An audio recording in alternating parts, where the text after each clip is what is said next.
আসসালামু আলাইকুম। প্রাথমিকের সহকারী শিক্ষক পদে তৃতীয় ধাপের নিয়োগ পরীক্ষা স্থগিত।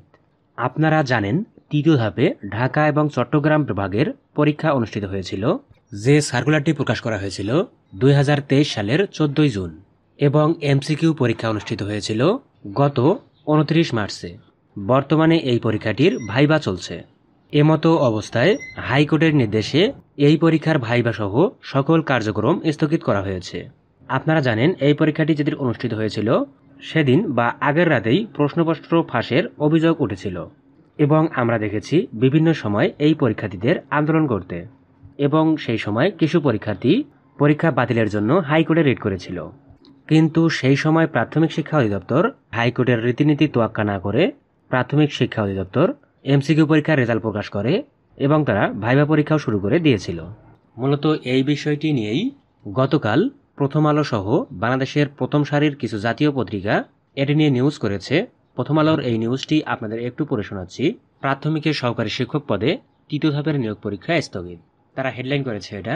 বিস্তারিত বলেছে, সরকারি প্রাথমিক বিদ্যালয়ে সহকারী শিক্ষক পদে ঢাকা ও চট্টগ্রাম বিভাগের জেলাগুলোর 3 পার্বত্য জেলা ব্যতীত মৌখিক পরীক্ষা সহ নিয়োগ প্রক্রিয়া 6 মাসের জন্য স্থগিত করেছেন হাইকোর্ট। এটি তৃতীয় ধাপের নিয়োগ পরীক্ষা হিসেবে পরিচিত। এক রিটের প্রাথমিক শুনানি নিয়ে বিচারপতি মোস্তফা জামান ইসলাম ও বিচারপতি এস.এম. মাসুদ হোসাইন দোলনের সমন্বয়ে গঠিত হাইকোর্ট বেঞ্চ আজ মঙ্গলবার রুল সহ এই আদেশ দেন। এই নিয়োগের জন্য লিখিত পরীক্ষায় প্রশ্নপত্র ফাঁস নিয়ে গণমাধ্যমে আসা অভিযোগ অনুসন্ধান করতে নির্দেশ দিয়েছেন আদালত। অনুসন্ধান করে 3 মাসের মধ্যে আদালতে প্রতিবেদন দিতেও বলা হয়েছে। এর আগে 2023 সালের 14 জুন এই নিয়োগ বিজ্ঞপ্তি প্রকাশ করা হয়। গত 29 মার্চ এই দুই বিভাগের লিখিত পরীক্ষা অনুষ্ঠিত হয়। সরকারি প্রাথমিক বিদ্যালয়ের সহকারী শিক্ষক পদে তৃতীয় ধাপে ঢাকা ও চট্টগ্রাম বিভাগের লিখিত অর্থাৎ এমসিকিউ পরীক্ষার ফল গত 21 ফেব্রুয়ারি প্রকাশ করা হয়। সরকারি প্রাথমিক বিদ্যালয়ে সহকারী শিক্ষক নিয়োগ পরীক্ষায় তৃতীয় ধাপে 3টি পার্বত্য জেলা ছাড়া ঢাকা চট্টগ্রাম বিভাগের 21টি জেলায় লিখিত পরীক্ষার সংশোধিত ফল পরদিন প্রকাশ করা হয়।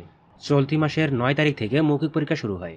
এদিকে মাদারীপুরে ফাঁস হওয়া প্রশ্ন ঢাকায় সমাধান। প্রাথমিক শিক্ষক নিয়োগ পরীক্ষা শিরোনামে গত 25 এপ্রিল একটি দৈনিকে প্রতিবেদন ছাপা হয়।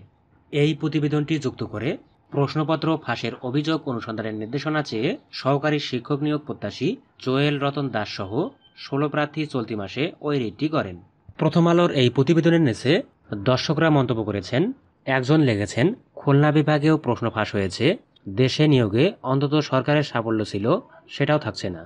আরেকজন লিখেছেন, লিখিত পরীক্ষা আবার নেওয়া হোক।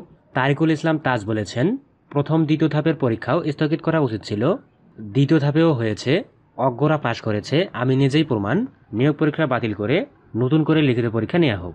এরকম মন্তব্য আরও অনেকেই করেছেন। প্রিয় বন্ধুরা, আপনারাও আপনাদের মূল্যবান মতামতটি অবশ্যই কমেন্টে জানাবেন। ধন্যবাদ। আল্লাহ হাফেজ।